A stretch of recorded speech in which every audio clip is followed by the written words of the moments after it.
আমি এই ক্যাফেটায় এসে প্রেমেই পড়ে গেছি। এখানে সব কিছু যেন পারফেক্ট, কফি থেকে শুরু করে খাবার পরিবেশন পর্যন্ত। আজকে আমার এই ভিডিওতে এই ক্যাফের কিছু বিশেষত্ব দেখতে পারবেন আপনারা, যা দেখে একেবারে মুগ্ধ হয়ে যাবেন। এই ক্যাফের আরেকটি বিশেষত্ব হলো এর পরিবেশ। এখানে আসলে মনে হবে শহরের মাঝখানে এক অন্যরকম জগতে চলে আসলাম। শান্ত, সুন্দর আর আরামদায়ক একটি পরিবেশ, যা আপনাদের মনে এক কোণে তো জায়গা করে নেবেই।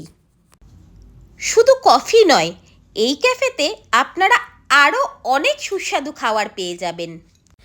আজ আমি অর্ডার করেছিলাম masala tea, veg pakora, chilli chicken and tawa নানের একটা কম্বো। সত্যি বলতে যেটা খেতে দারুণ ছিল। আর ভেজ মোমো। এই হিডেন রেস্টুরেন্টের ঠিকানা চান? এই হিডেন রেস্টুরেন্টের ঠিকানা হলো থানা road, near orchid lab, Jalpaiguri. Phone নম্বর 9126374759। মেনু কার্ডটি একটু পজ করে দেখে নেবেন। ওহো, এত কিছুর মাঝখানে তো আমি বলতেই ভুলে গেলাম, ক্যাফেটির নাম হলো গোচরণ।